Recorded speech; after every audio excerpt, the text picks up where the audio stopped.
আসসালামু আলাইকুম, বিসমিল্লাহির রহমানির রহিম। সবাইকে স্বাগতম আমার চ্যানেলে। শুভ সকাল। রান্নাঘরে চলে আসলাম। আজকে একটু দেরিতেই রান্নাঘরে এসেছি, প্রায় 7টা বাজে। উঠেই রান্নাঘরে চলে এসে খুদের চালটা ধুয়ে খুদের চালে বড়টা বসিয়ে দিলাম। আলু সিদ্ধ দিয়েছি, লবণ দিতেছি। তারপরে 4 পদের ভর্তা বানাবো, এই সকালের নাস্তা।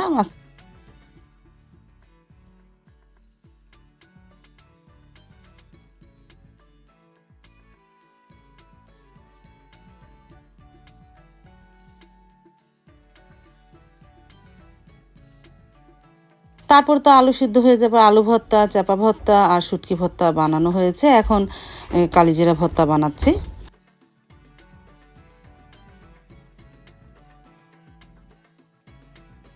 তারপর তো নাস্তা খেতে বসে পড়লো মিরান্ডা, জান্নাতটা। কারণ ওরা সকালে নাস্তা খেয়ে মিজানটা আজকে চলে যাবে ঢাকা।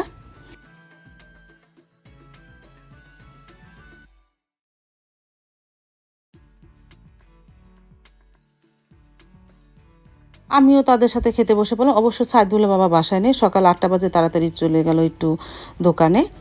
ফোন এসেছে, তাড়াতাড়ি করে চলে গেল, নাস্তা খেলো না। তারপরে তো নাস্তা খাওয়া হয়ে যাওয়ার পর মিজানটা রেডি হয়ে গেছে, সব কিছু গুছিয়ে নিয়েছে, চলে যাবে ঢাকা। সিএনজিও চলে এসেছে।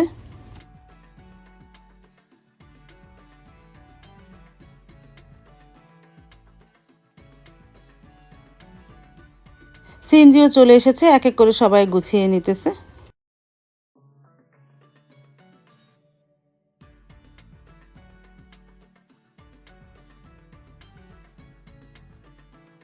তারপরে এই যে ইভাও রেডি হয়ে গেছে, যাচ্ছে ঢাকা।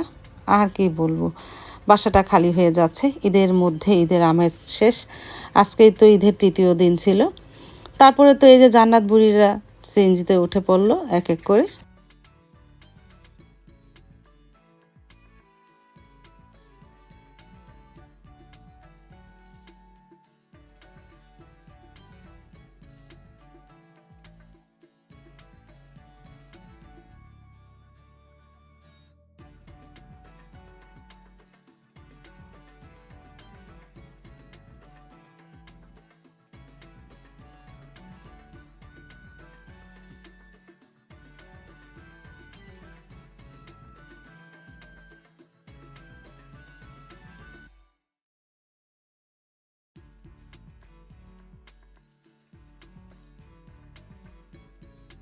এই যে মিজানটা সবাই উঠে পড়লো, সিএনজিও ছেড়ে দিল, বিদায় নিয়ে চলে গেল।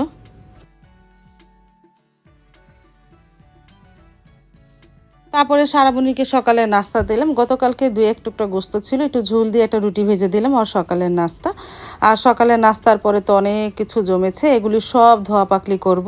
আর সারামণিকে একটু বললাম ঘরটা গুছাও, আমি ঘরটা ঝাড়ু দিব। আজকে অবশ্য মুছবো না, আগামীকাল মানে গতকালকে মুছেছি, আজকে আর মুছবো না। আজকে ঘরটা গুছিয়ে দিলে আমি ঘরটা ঝাড়ু দিব না, আগে থাল বাসনগুলি ধুই। আর আমার নিজের কাজ তো নিজেই করি, আমার তো আর হেল্পিং হ্যান্ড নেই।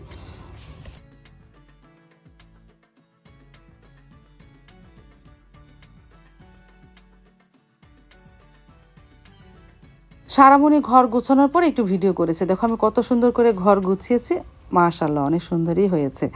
এখন ঘরটা ঝাড়ু দিয়ে নিই। ঘর ঝাড়ু দেওয়া হয়ে যাওয়ার পর প্রায় 1টা বেজে গেছে। ঘর ঝাড়ু দিয়ে আর কোনো কাজই করিনি। আজকে তেমন রান্না বান্না নাই।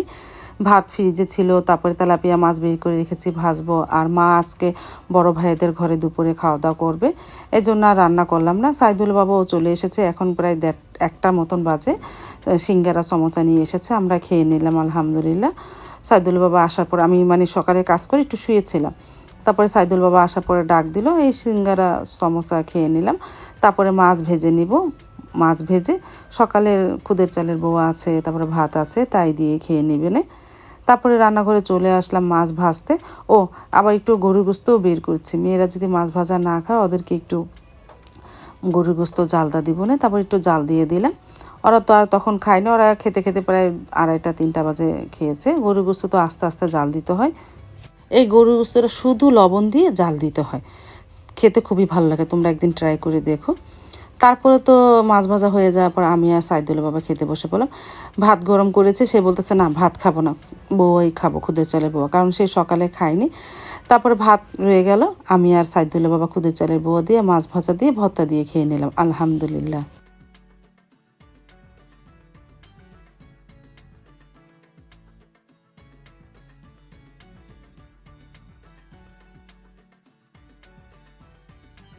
ওই গোস্তর থেকে এই ভর্তা বোয়াটাই তো ভালো লেগেছে, আলহামদুলিল্লাহ।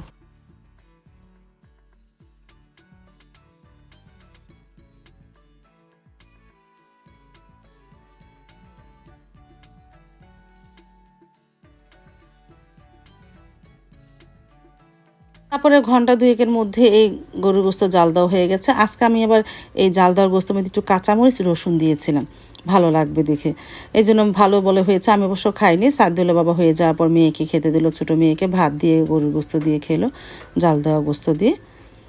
আর এই যে সারামণি খেয়ে নিল।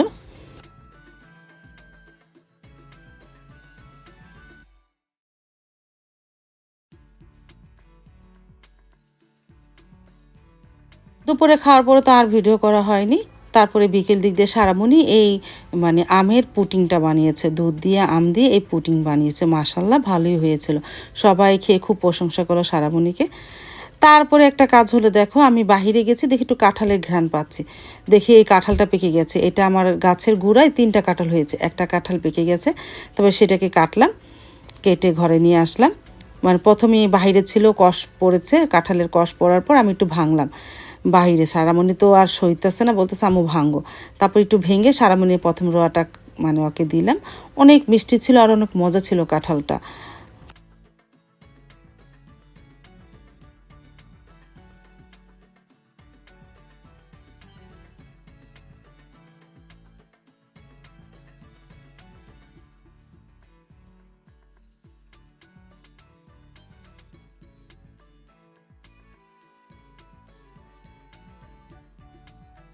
তারপর তো ঘরে এনে কাঁঠাল ভাঙলাম, সবাইকে নিয়ে খেলাম, ভাবিকেও দিয়ে আসলাম ওই ঘরে। আজ তাহলে এই পর্যন্ত, দেখা হবে আগামীকালকে নতুন আরেকটা ব্লগ নিয়ে। আল্লাহ হাফেজ।